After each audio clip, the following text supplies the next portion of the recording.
brothers, sisters, fellow bandsmen and women, ladies and gentlemen.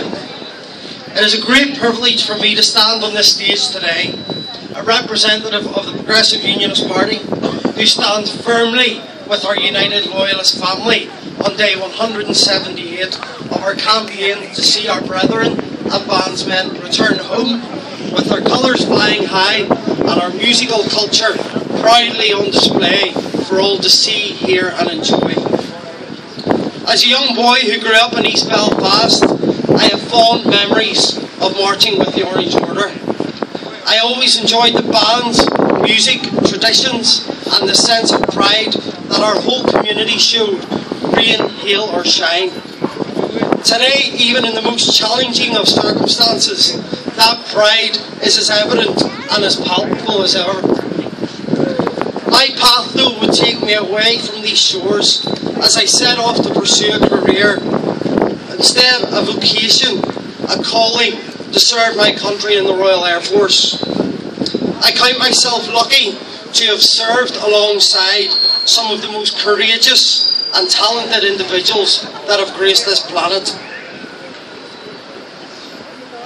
I am incredibly honoured to have followed in the footsteps of many proud Ulstermen who have committed to the possibility of paying the ultimate sacrifice to ensure that our fellow British citizens could enjoy the freedoms, rights that should be expected from any civilised democracy. Many of those who stand among us today have also served or have friends and family members who they wholeheartedly support in the service of our country. Some would call us ex-service. I say we aren't ex-anything. As veterans, we may have done our time, but we took an oath of allegiance to Queen and country, and that is an oath that we must all continue to uphold. As I serve my final tour in Iraq, I look forward to the familiarity of home and to the new challenges that awaited me. Never once in these thoughts did it occur to me that I might, within a few years, be here, standing on the Woodvale Road, a representative of the Progressive Unionist Party, addressing you in defence of cultural expression, religious tolerance and human rights. But 3 years ago, as I returned home at the end of my 9 years of service, I certainly did not expect what lay ahead of me. 12 years after the Good Friday Agreement, and in a so-called peaceful society, many colleagues, like me, still could not be open about our past. This isn't because we weren't proud or that we didn't want to talk about it. This is because Republicans targeted and continue to target our brave service personnel and veterans. As if this wasn't enough, those men and women who must live with the physical and mental scars of war are denied the treatment, care and support that they so badly need and deserve. And why? Because Republicans say it is against Section 75 of the Northern Ireland Act to implement the Armed Forces Covenant. And they call this equality.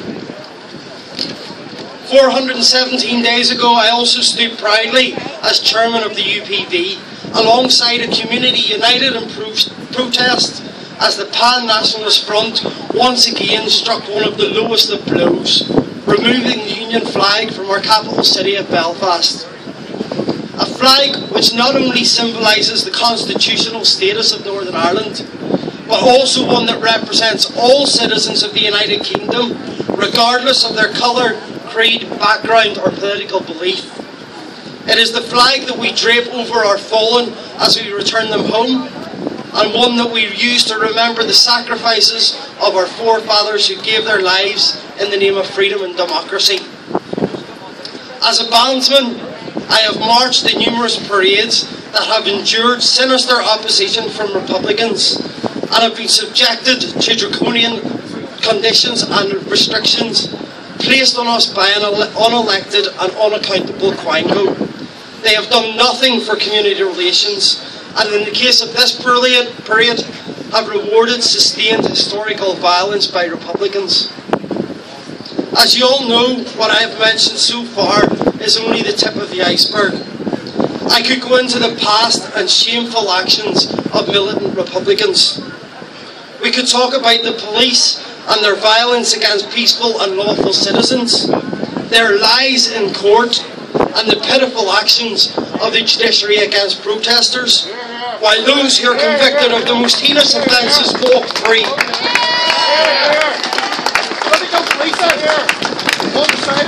Maybe instead of protesting, we should all just say we're waiting for a bus and make a complete mockery of the judicial system.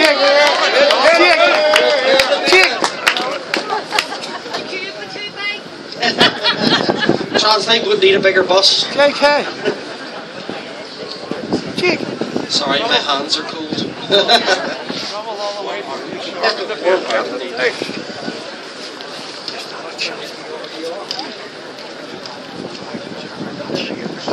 But ladies and gentlemen, I, like you, am a confident and unashamed loyalist. Martin McGuinness may wish to continue his party's campaign of demonisation against us, but I have a message for you, Mr. McGuinness. You are a disgrace. A man that purposely misleads the citizens of this country is not fit for office and has no contribution to make to politics in Northern Ireland. We will not sit back and accept your politics of fear and your tactics of divide and rule. We are not afraid. We will not accept your skewed narratives and flawed mask of equality. Fellow loyalists, it's not enough to sit back and hope that these issues will be resolved by others. It is the responsibility of all of us to ensure that we articulate not just our concerns, but also the positive contribution that our community has made and continues to make to moving Northern Ireland forward as a strong member of the United Kingdom. Are we right to stand here and protest? Yes, we are. But this must be accompanied by a sound and coordinated political strategy. This starts with us all ensuring that we are registered to vote, and more importantly, that we use it and that we are properly and fairly represented. We need to identify the talented individuals from our community to act as our representatives. They should be able to show respect towards all citizens of this country, but they must have the integrity and moral courage to challenge those whose agenda and actions are not genuine. Above all, they must have a sense of service before self. That is, putting the needs of our communities and the people in them before their own needs or the needs of their parties. We truly need to embed the determination to keep country first as the fundamental characteristic of unionism. Country must come before party, and it is the job of all in this community to ensure that elected representatives honour what must become a solemn duty. If we are successful in these first steps, we can start to build a sound political strategy, one which eradicates the old ways of politicians setting the rules and telling us what we're supposed to do. We must ensure that power in politics rests where it belongs, with the people. Communities should be provided with every opportunity to take part in political process and decision making. Our identity, culture, heritage is not up for debate or negotiation and should be understood and accepted as part of the rich tapestry that makes up the many facets of our nation.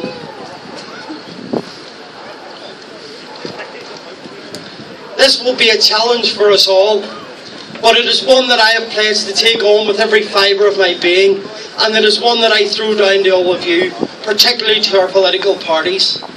If we can engender this new attitude to politics, if we can hold to account those we elect to office, if we can maintain the purpose which has tempered the unyielding resolve to see this protest to its conclusion, then united we can never be defeated.